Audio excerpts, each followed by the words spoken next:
জলপাইয়ের আচার পছন্দ করে না এমন পাবলিক খুঁজে পাওয়া মুশকিল আছে। আচার খেতে কম বেশি সবাই অনেক অনেক পছন্দ করে, তার ব্যতিক্রম কিন্তু আমরাও না। আচার খেতে আমরাও সবাই অনেক অনেক পছন্দ করি। জলপাইয়ের আচারটা বানাইছি দীর্ঘ 20 দিন আগে, শেয়ার করতেছি এখন গাইস আচারটা শেষ হয়ে যাওয়ার পরে। কারণ এই ভিডিও দেখে যদি তোমাদের মন চায় তাহলে আমার কিচ্ছু করার নাই, কারণ তোমাদের লোভ লাগলে আমাদের আবার পেট খারাপ হবে। তাই ভিডিওটা একটু দেরি করে শেয়ার করতেছি। মানে কতটুক জলপাই ছিল তোমরাই কমেন্টে বলে যাও।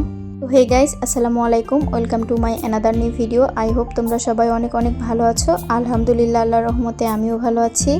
মূল ভিডিওতে চলে যাওয়া যাক। জলপাইগুলো বুটাগুলো আমি ছিঁড়ে নিয়ে তারপরে একটু বটি দিয়ে চিড়ে নিয়েছি। প্রত্যেকটা জলপাই 4টা পার্ট করে কেটে দিয়েছি, তাহলে তাড়াতাড়ি সিদ্ধ হবে। আর আমি প্রেসারে দিব, তাড়াতাড়ি যেন সিদ্ধ হয়।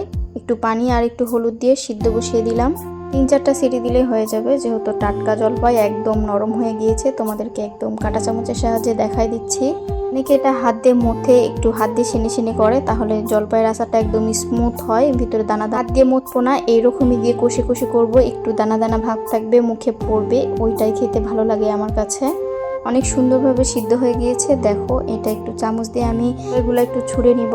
তো তোমাদের সাথে একটা কথা শেয়ার করি, যারা ভাবো যে ব্লগ করে টাকা ইনকাম করাটা খুবই সোজা, ভিডিও ছাড়লেই টাকা পাওয়া যায়, নাচ গান করলেই টাকা পাওয়া যায়, তো এর ক্ষেত্রে বলতেছি প্লিজ তোমরাও 2-1টা কেন 1 মাস ট্রাই করে দেখো কেমন লাগে, মজা কতটা খাটনি। আমার এই ভিডিওটা, এই আচারটা তৈরি করতে আমার কমসে কম 1-1.5 ঘন্টা টাইম লাগছে।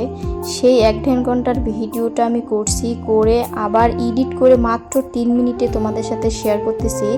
এই বিষয়টা কিন্তু মোটেও এতটা সহজ না। হ্যাঁ, কাজ করতে ধরো টাইম লাগবে 10 মিনিট, কিন্তু ভিডিওটা করতে যাও কমসে কম 15 মিনিট তোমার টাইম লেগে যাবে। ক্যামেরা সেটআপ, এটা হচ্ছে না, ওইটা ভুল হচ্ছে, এটা ওইটা ঠিকঠাক করতে। মন মানসিকতার থেকে চিন্তা না করে নিজেরাও একটু করে দেখো, তারপর বুঝবা। তো যাই হোক, এর আগে আচারের ভিডিও আমি অনেকবার দিয়েছি, তাই দেখালাম যেহেতু তোমাদেরকে। আর রেসিপিটা বললাম না। সরিষার তেল গরম করে রসুন থেতলা করে দিয়েছি, তেজপাতা দিয়েছি, তারপরে জলপাইটা দিয়ে তারপরে পরিমাণ মতো চিনি দিয়েছি।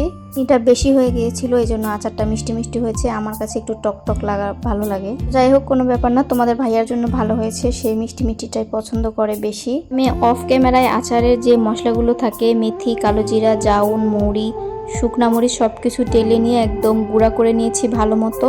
তারপর পরিমাণ মতো আচারে দিয়ে দিব, আর নামানোর কিছুক্ষণ আগে দিব। আচারের মশলা দিয়ে বেশিক্ষণ যদি নাড়াচাড়া বা রান্না করা হয় তাহলে কিন্তু আচারটা তিতা হয়ে যাবে, কারণ মেথি দেওয়া আছে। যাদের হাত ব্যথার প্রবলেম আছে প্লিজ ভাই আচারের কাজ করতে আসিও না। 1 ঘন্টা ধরে আমার এই আচারটা নাড়তে নাড়তে হাত পুরো ব্যথা হয়ে গেছে আমার, নিচে লেগে যায়, পুড়ে যাবে। এই জন্য তার রেসিপিটা তোমাদের কাছে কেমন লেগেছে অবশ্যই কমেন্টে জানাবা। আল্লাহ হাফেজ।